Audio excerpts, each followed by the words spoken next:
নতুন করে বাবরি মসজিদের ঘোষণা হয়েছে মুর্শিদাবাদ বেলডাঙ্গাতে। তথা আমার বাড়ি থেকে খুব বেশি না, 50-60 কিলোমিটার দূরে হবে। প্রায় 500 কোটি টাকার বাজেট শোনা যাচ্ছে, 200-250 কোটি টাকা প্রায় উঠে গেছে। সরকারি কোনো প্রকল্প নয়, এটা মুসলিমদের নিজস্ব টাকা দিয়ে তারা তৈরি করছে। আর মুসলমানরা কোন মসজিদ তৈরি করবে এটা মুসলমানদের ম্যাটার। যেহেতু বাবরি একটা ঐতিহাসিক একটা মসজিদ ছিল, দীর্ঘ 33 বছর ধরে এটা নিয়ে বিভিন্ন যুদ্ধ চলেছে, হিন্দু এবং মুসলমানের মধ্যে লড়াই চলেছে। 1992 সাল 6 ডিসেম্বর এই জন্যই নামকরণের কারণে রাজনৈতিকভাবে সেই সময় আমাদের পশ্চিমবাংলার মহান এক ব্যক্তিত্ব চৈতন্য মহাপ্রভু সেই সময়ে 1535 খ্রিস্টাব্দে তিনি মৃত্যুবরণ করেছে। বাবরি মসজিদ কই সময় রচনা হচ্ছে? 1530, 27-30। তো সেই সময়তেও যদি মুসলমানরা মন্দির ভেঙে মসজিদ তৈরি করত, তাহলে চৈতন্য মহাপ্রভু কি একটা কথা বলতেন না? একটা ইতিহাস লিখতেন না? চৈতন্য মহাপ্রভু কি কোনো আন্দোলন করতেন না? তিনি তো ভক্তি আন্দোলন করেছেন। তিনি পশ্চিমবাংলা থেকে শুরু করে পুরী পর্যন্ত জগন্নাথ ধাম পর্যন্ত গেছে। জগন্নাথ ধামে গিয়ে চৈতন্য মহাপ্রভুজিকে হত্যা করেছে। তো চৈতন্য মহাপ্রভু একটা কথা বলতেন না যে মুসলমান যারা ক্ষমতায় ছিল তারা আমাদের মন্দির ভেঙেছে, রামের মন্দির ভেঙে থেকে মসজিদ তৈরি করেছে? তিনিও বলেনি। ওই সময়তে শূন্য পুরাণ রচনা করা হচ্ছে, ওই সময়তে চৈতন্য ভাগবত রচনা করা হচ্ছে, চৈতন্য চরিত্রামৃত রচনা করা হচ্ছে, অনেকগুলো বই সেই সময় রচনা করা হচ্ছে। কেউ বলছে না যে মুসলমানরা মন্দির ভেঙে মসজিদ করেছে, কেউ বলছে না। আরে হিন্দু দাদারা খুব ভালোভাবে জানেন আপনারা যে ভবিষ্য পুরাণের মধ্যে 3য় স্বর্গে পরিষ্কার ভাবে সম্রাট আকবরের কথা রচনা করা হয়েছে, দিন ইলাহির কথা লেখা হয়েছে। সম্রাট আকবরের কথা সেই সময় লেখা হচ্ছে। ওই সময় যদি মুসলমানরা যদি মন্দির ভেঙে মসজিদ তৈরি করতো, তাহলে ভবিষ্য পুরাণে তো অন্তত পক্ষে একটা ইতিহাস লিখে দিত। তারা লিখতো কি লিখতো না?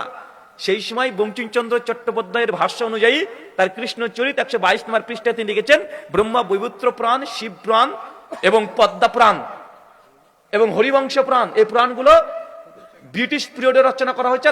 এগুলো কিছু আগে রচনা করা হয়েছে, মানে 550 খ্রিস্টাব্দের দিকে রচনা করা হয়েছে, মুসলিম সময়ে, মুঘল সময়ে।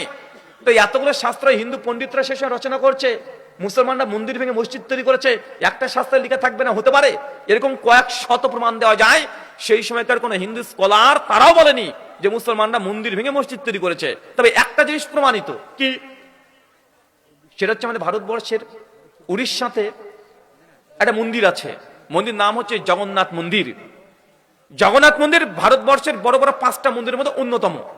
অথচ এই মন্দিরটা এটা হিন্দুদের না, কোনোদিনই ছিল না। কাদের ছিল? বৌদ্ধদের। কাদের? বৌদ্ধদের।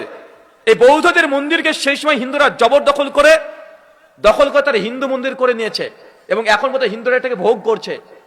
আমাদেরকে হিন্দু দাদারা, সনাতনী দাদারা আপনারা অভিযোগ করেন যে মুসলমানরা মন্দির ভেঙে মসজিদ তৈরি করেছে। আর এই দেশ আপনাদের। ভারতবর্ষের হাজার হাজার এমন মন্দির আছে যে মন্দিরগুলো হিন্দুদের ছিলই না, ওগুলো বৌদ্ধদের ছিল। হিন্দুরা জোর করে জবরদখল করে হিন্দু মন্দির বানিয়ে নিয়েছে। আচ্ছা, এই কথা বলে দিলাম, প্রমাণ চাইবেন অনেকে, একটা প্রমাণ দিই, কেন এগুলো স্পর্শকাতর বিষয়। আর এখন তো সোশ্যাল মিডিয়ার যুগ, টেকনোলজির যুগ, একটা প্রমাণ দিই। অনেকগুলো আছে। রাজা হর্ষ 1089 খ্রিস্টাব্দে ভারতে ইন্ডিয়ান হিস্ট্রি পড়ে নেবেন। পরিষ্কার রাজা হর্ষ কমপক্ষে কয়েক শত মন্দির ভেঙে দিয়েছে, হিন্দু মন্দির, হিন্দু রাজারা ভেঙেছে। অনেক প্রমাণ আছে। আচ্ছা দেখি,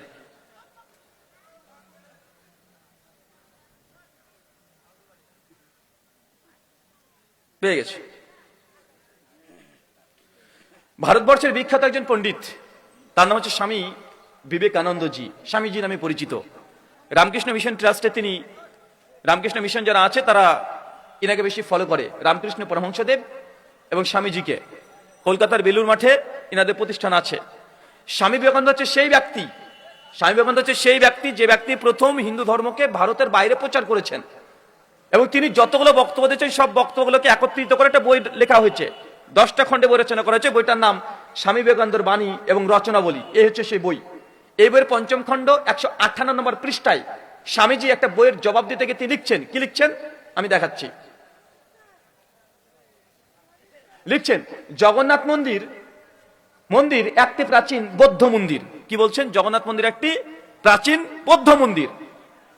আমরা এটাকে এবং অন্যান্য বৌদ্ধ মন্দিরকে হিন্দু মন্দির করিয়া লইয়াছি।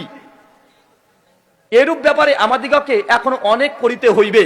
স্বামী বিবেকানন্দের বাণী এবং রচনাবলী 5ম খণ্ড 158 পৃষ্ঠা। কলকাতা থেকে ছাপানো, রামকৃষ্ণ ট্রাস্ট এরা ছাপিয়েছে। তার মানে স্বামীজি তিনি পরিষ্কার হয়ে স্বীকার করছেন বর্তমান ভারতবর্ষের যে জগন্নাথ ধাম পুরীতে যেটা আছে, উড়িষ্যার পুরীতে, এটা আসলে হিন্দুদের কোনো মন্দিরই না, এটা ছিল বৌদ্ধদের মন্দির, হিন্দুরা জবর দখল করে রেখে দিয়েছে। আবার আমাদেরকে বলছে আমরা নাকি মন্দির ভেঙে মসজিদ তৈরি করেছি। সম্রাট অরঙ্গজেব মন্দির ভেঙে মসজিদ তৈরি করেছে। সম্রাট অরঙ্গজেব যতগুলো মন্দির ভেঙেছে তার চাইতে দ্বিগুণ মন্দির তৈরি করে দিয়েছে। আসামের কামাখ্যা থেকে শুরু করে অরঙ্গজেব কমপক্ষে কয়েক শত মন্দিরে সেই সময় ডোনেটও করেছে। কিছু মন্দিরকে অরঙ্গজেব ভেঙেছে কেন? ওর কারণ আছে, ওর কারণ আছে। কারণগুলো আলোচনা করতে গেলে ইতিহাসের ব্যাপার লম্বা হয়ে যাবে, আপনাদের মাথার উপর দিয়ে চলে যাবে।